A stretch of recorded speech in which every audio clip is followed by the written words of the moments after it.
Brothers and sisters, when the economy is not doing very well, firms usually have no other choice but to lay off its employees. This means that these employees who are laid off are unemployed. While we do know the effects of unemployment towards individuals and their family, it is also important for us to understand what are the effects of unemployment towards our country and our economy as a whole. Assalamualaikum warahmatullahi wabarakatuh and a very good day. The meaning of unemployment. Unemployment is a term that is being used to describe individuals who are actively looking for a job but still couldn't find that job. Unemployment is related to the economy of a country. For example, it is related to the recession and also to the economic growth of a country, and it happens at every business cycle. For example, unemployment rate is usually high during a recession. Okay, unemployment can also be grouped into two different categories, which are the voluntary unemployment and involuntary unemployment. As the word describes, involuntary unemployment means that these workers have to be laid off by the company out of their own free will. In this COVID-19 era, a lot of workers were involuntarily laid off because their firms are not doing enough profit to sustain their businesses. So you might ask, how do we measure unemployment? Unemployment can be measured simply by using the unemployment rate. The formula is simple. We just divide the number of unemployed persons by the labor force in that particular area, and then we multiply by 100. So these unemployed persons are individuals who are seeking for a job but still couldn't find a job, while the labor force will consist of these individuals who are already working and also those who are looking for that job. It is usually released monthly and it represents only individuals who are looking for a job. Part-timers are also considered to be part of the employed persons. Now, economists argue that this unemployment rate is not the true and accurate representation of unemployment in a country. So that is why we also have another rate, which is the real unemployment rate. Real unemployment rate, or usually known as U6, has some differences with unemployment rate, which is known as U3. Some of the differences between those two rates is that unemployment rate will only consider those who are wanting or seeking for a job. Meanwhile, the real unemployment rate also includes discouraged workers and those who have been looking for a job for a long time but failed to land one job. So we can also say that the real unemployment rate is usually higher because the data it includes will consist of a larger group of individuals because it considers those who are not considered by the unemployment rate. So we can also say that the real unemployment rate is the most accurate representation of an unemployment situation in a country, although that the unemployment rate U3 is the one that is more commonly used by governments in their data. So what are the types of unemployment that you might ask? There are three different types of unemployment: frictional unemployment, cyclical, and also structural. The first one is a cyclical unemployment, where this is an unemployment caused by recession or other business cycles as well. And number two, we also have frictional unemployment. This includes fresh graduates who are first time stepping into the labor force and finding jobs, or individuals who are moving into a new place and are starting and trying to find a new job. And lastly, the structural unemployment is caused by a skills mismatch between what the company wants and what the workers and staff have to offer to these companies. This looks like individuals' skills who are irrelevant to a new company because they are progressing into a more advanced and using more technology for their own businesses. So you might ask yourself as well, what are the significance of understanding unemployment? So there are three important key significance of unemployment. Firstly, it is a key economic indicator. This is because we need to understand that unemployment is related to the output level of a country. Means that when unemployment rate is high, most likely than not, this economy is not producing at its most optimum level of output, and that is something that the government needs to address. Secondly, it is also a measure of the economic performance of a country. Usually when unemployment rate is high, this means that the economy is not doing very well and they might have to go through a period of recession. So it leads us to the last point, which is to identify and implement solutions. When experts are able to understand unemployment rate and its relation to the economy, this means that they are able to implement solutions to solve these problems that are caused by unemployment. According to Dr. Kenan, a senior researcher at Statistical, Economic and Social Research and Training Center for Islamic Countries, SESTRIC, there are 7 causes of unemployment in OIC countries. It mainly are insufficient job creation, skill mismatch, lower productivity, macroeconomic instability, seasonality, technological employment, and conflict and political instability. Firstly, insufficient job creation. It happens when rate of increase in available jobs does not match the rate of increase in population. For example, Burkina Faso, with the 77% rate of unemployment out of 7,602,386 labor force in 2020, it became the top among the OIC countries with the highest unemployment rate. Secondly, graduates does not have the skills demanded by the employers. This can be due to certain fields of study are no longer popular, underemployment or underskilled. Thirdly, lower productivity. Uncompetitive technology may affect firms' productivity. Low productivity then leads to low profit and firms have to reduce its workers. Fourthly, macroeconomic instability can affect unemployment rate in OIC countries. When economy is unstable, it involves a shock in usual workings of the economy. Some macroeconomic instability examples are changes in house price, fluctuations in stock market, changes in interest rates, and government debt crisis. Fifthly, seasonality. Some jobs are only available during certain season. For example, fishing. They work during summer but have to stop during winter. So during off-season, some workers in some industry are jobless. Take a look at another examples. Sixthly, technological unemployment. It happens when automation taking away people's job. Lastly, unemployment in OIC countries are affected by conflicts and political instability. It is because the conflict will reduce investment that then will affect a country's economic growth. Assalamualaikum warahmatullahi wabarakatuh. My name is Nur Ati Izzat bin Muhammad Adnan and my metric number is 2014401. For now, I would like to present about how the unemployment rate affect the IOC countries. For your information, the unemployment rate is obviously significant as a measure of joblessness. First and foremost, I would like to discuss the effect of unemployment rate toward the government. As you can imagine, a reduction in the number of workers employed will decline in the amount of income tax. If aggregate demand falls, companies may face reduced demand and will gain lower income. This will also lower the amount of corporation tax collected. When the overall level of spending in the economy decrease, a lot of other tax revenue may be decreased. Besides, if unemployment rate increase, the government will naturally have to increase its payout of unemployment benefit. This will increase government expenditure. The overall impact may be a change in the fiscal balance against the deficit. This is due to an increase in spending and a decrease in tax revenue collected. Secondly, I would like to talk about the effect of unemployment to the economy.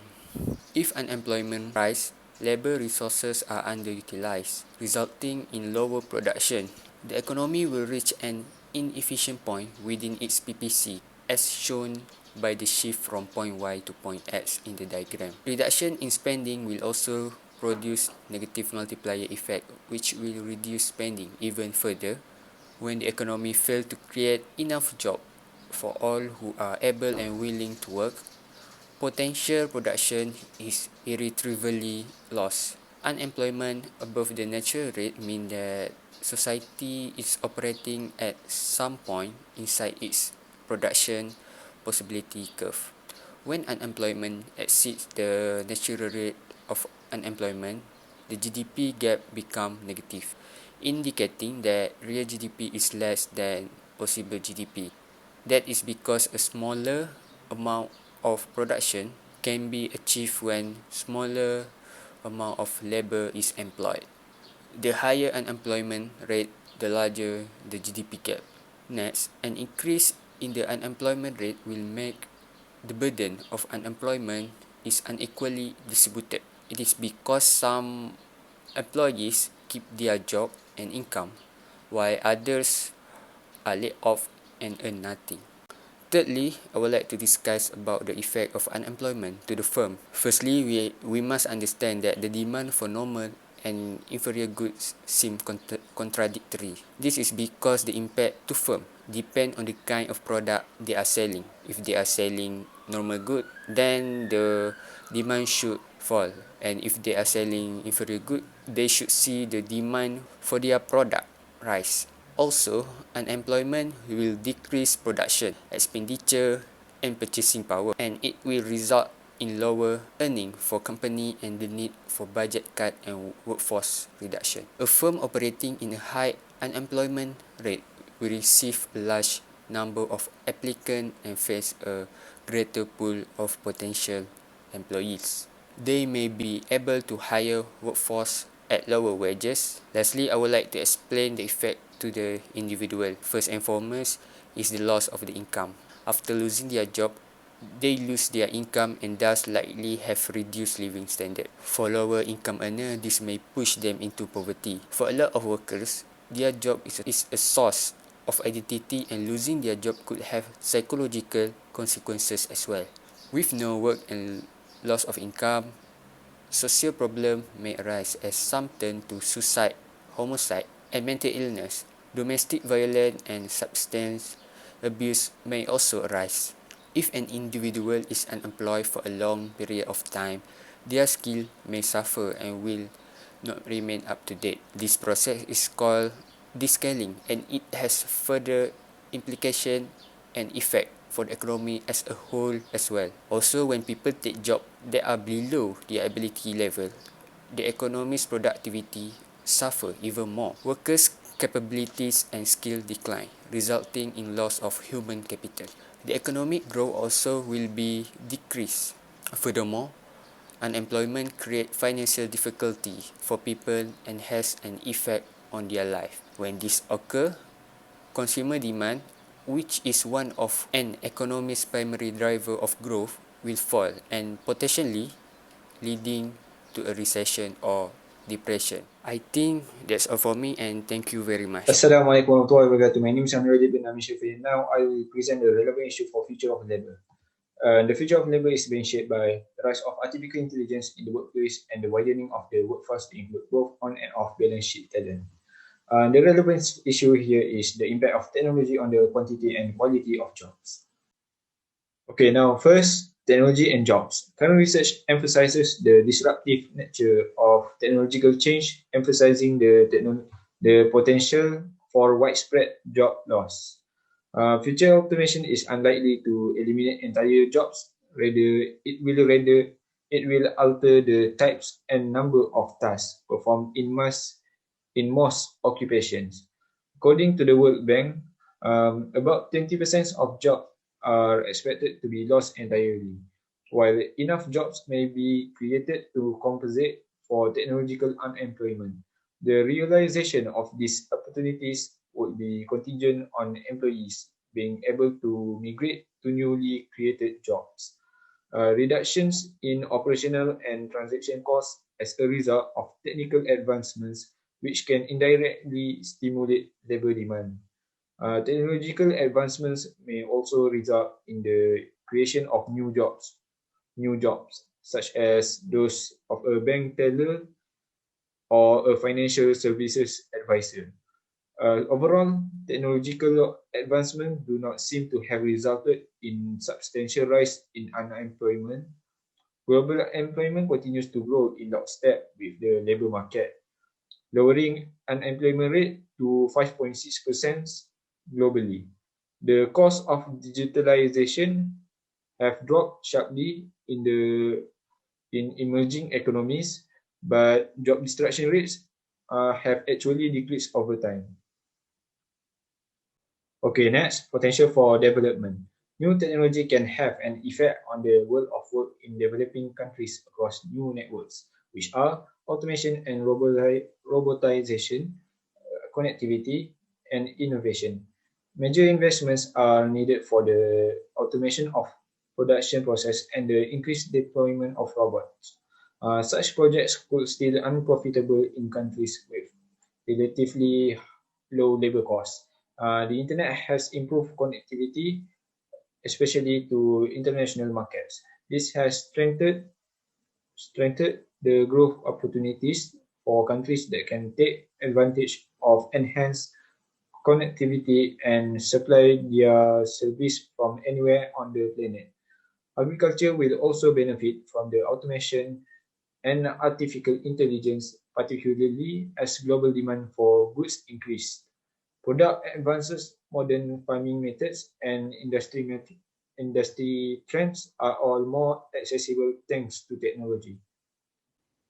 Okay, lastly, labor market efficiency and inclusion. New innovations are projected to boost the labor market working, potentially reducing the likelihood of mismatch and long-term unemployment. For example, artificial intelligence and big data strategies are increasingly being used to optimize recruiting procedures, thus assisting in the correction of skill mismatches.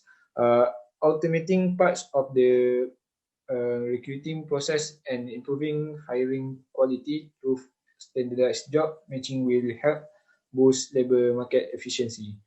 Individuals are now using digital tools to interact with job prospects in both conventional and digital workplaces, taking on roles previously performed by headhunters and resulting in dramatic gains at both the micro and macro levels. That's all from me. Thank you. Assalamualaikum warahmatullahi wabarakatuh. My name is Kero Hakimi bin Muhammad Anwar and my metric number is 2019407. Relevant issue that is happening in this world right now is the disease of coronavirus, which known as COVID-19. The pandemic affects the unemployment rate in the country. The government has to impose the Movement Control Order (MCO) in order to break the transmission of the virus by restricting the movement and contact. Therefore, they ban the outdoor activities, which lead to recession in the business cycle, as many businesses, company, manufacturing industry, and tourism activities, which help the country to increase the GDP, would be temporarily closed or shut down. With the MCO orders to stay at home, the stimulus measure cannot sustain economic activities as they cannot resume their operation. The government mentioned that the economy is losing 35 billion ringgit in a month during the MCO. Not only government who had the financial problems, but even private sectors is also facing the financial problem. So to overcome this problem, they need to constrain their problem by laying off their employees, reduce time workers, and did not renew the contract. Somehow, it will create another problem. When companies are trying to cut costs, they often reduce their workforce as one of their cost-saving measures. Those workers who are left to do more work after a company lay off part of their staff are not likely to receive any additional compensation for the extra hours that they are working. As a result, they tend to stop working at the company, and this will contribute to higher unemployment rate in the country. One of the sectors in Malaysia that is severely impacted by the COVID-19 pandemic is tourism sector. Based on the diagram, we can see there is a steep fall in the number of tourist arrivals in Malaysia. If the number of tourists continuously decrease, some of the tourism industry will be forced to shut down due to unbearable losses and unable to pay the workers' salary. Hence, this will keep increasing the unemployment rate in our country. Next, the issue of graduate unemployment is escalating in many countries. In relation to the COVID-19 pandemic, the labor market is not performing well, even though there is a huge supply of labor. The demand for labor somehow is still interrupted. Besides, the world is changing towards the use of technologies instead of human to replace the repeated tasks. This is because some firms having difficulties in paying their workers' salary. It results in a retrenchment of workers to minimize the operational costs. There are also cases of stop hiring new workers, hence this pandemic worsened the economic situation. In Malaysia, there are nearly 60% of graduates remain unemployed, even after 1 year of the graduation period. The percentage is expected to increase in the near future due to the pandemic is still happening. If there are many graduates have the plan to apply for the jobs at a lower level, firms might prefer to hire these graduates and pay a lower cost as they are placed in the position that are lower than their academic qualification. As a result, people with lower academic qualification might be striving for jobs as they have to compete with other graduates that have higher academic qualification. This in turn lead to the rise in the unemployment rate. Overall, the impact of COVID-19 on Malaysia's economy can be seen via high unemployment rate. Based on the diagram, in 2019, the unemployment rate of Malaysia is 3.3%, which means there are 508,200 individuals were unemployed. The COVID-19 pandemic has seriously impacted the Malaysian economy. This can be shown by comparing the unemployment rate in Malaysia. In January 2020, the unemployment rate is 3.2%, but there is a continuous increase in the unemployment rate until May 2020, and it reached 5.3%. The crisis has pushed more families into poverty, as they do not have jobs to generate income to support their life. Hence, the table does not exhibit a good phenomena because there is a negative trend in the labor demand. Bismillahirrahmanirrahim. Assalamualaikum warahmatullahi wabarakatuh. My name is Irfan Al-Zarif and I will continue for our last part of the presentation, which is conclusion. So, first and foremost, I would like to talk about our point of view. Unemployment is a serious issue for any economy. It creates negative effects to unemployed as they are jobless and suffer from worse prospects to find a job, and those who are employed feel less secure to keep their jobs in the future. So if people do not have jobs, it will be hard for them in the future because they do not have enough money to continue their life. However, for overall development of the economy, government and individuals both has to take initiative steps in increasing the productivity and improving the standard of living. So for this part, I will talk about it specifically further in our discussion. Next, I will talk about the Islamic worldview.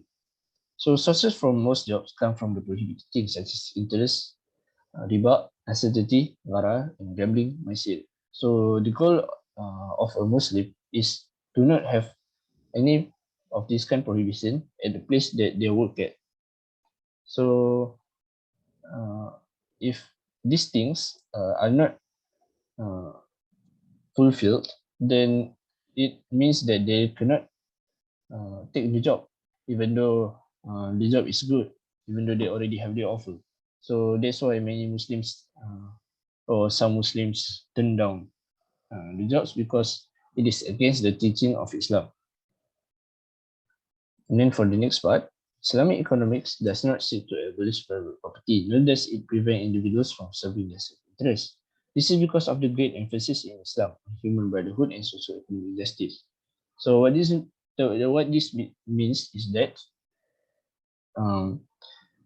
Islamic economy does not only want people to earn profit, or all people get fully employed, or the economy is good. But the most important thing is that the justice of the economy is served. So that means every people in the community get the of uh, average amount of money that they need to have.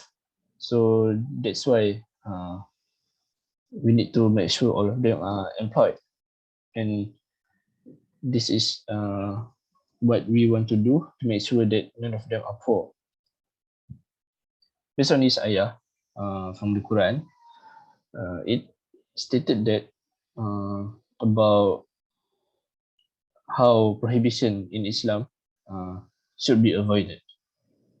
Or you who believe, when you deal with each other, transaction involving future obligations in a fixed period of time, reduce them in writing and ascribe like down faithfully as between parties. Al-Baqarah verse 282. So what it means by that is that both sides need to be faithful to each other. So if there are, if there are interests or riba on one side, so we need to avoid that. And then if there are lies, talk to each other when making transaction, then is prohibited to be done in Islam. So that's why if this prohibition are there, we need to avoid it, and that's why some of unemployment occurs.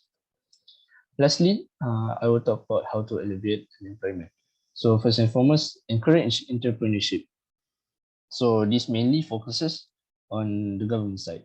So the government need to take action by allocating fund for those who need to start a business.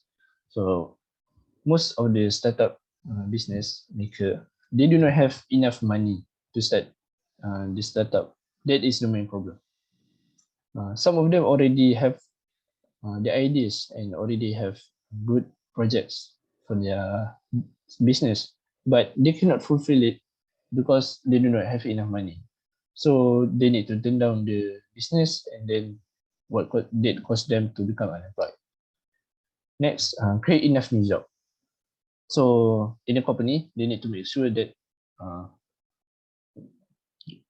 if there are too much people in one set of job, they need to divide it into few parts, or they need to make a new set of jobs. So because of that, they can fill new space for each of jobs, because this is to maintain sufficiency of demand and productivity, because too many people in one set of jobs can make people rely on each other too much. So people rely on each other too much, productivity decrease, and if productivity decrease, they can get fired. So we do want that to happen. We want to divide them equally into every part of jobs and fill them in new jobs that are already provided.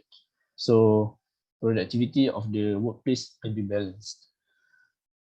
And lastly, show job for graduates. Government collaboration with education institutes. So for example, government already made a contract with fresh graduates from any universities that right after they finish their graduation, they can work there a few years, or they can work there forever. But usually only a few years, just for them to gain experience, and then they can uh, work any place that they want, because they already have experience, then they already have some money to continue their life. So that's all from me, and us on our conclusion and our presentation. Thank you. Wassalamualaikum warahmatullahi wabarakatuh.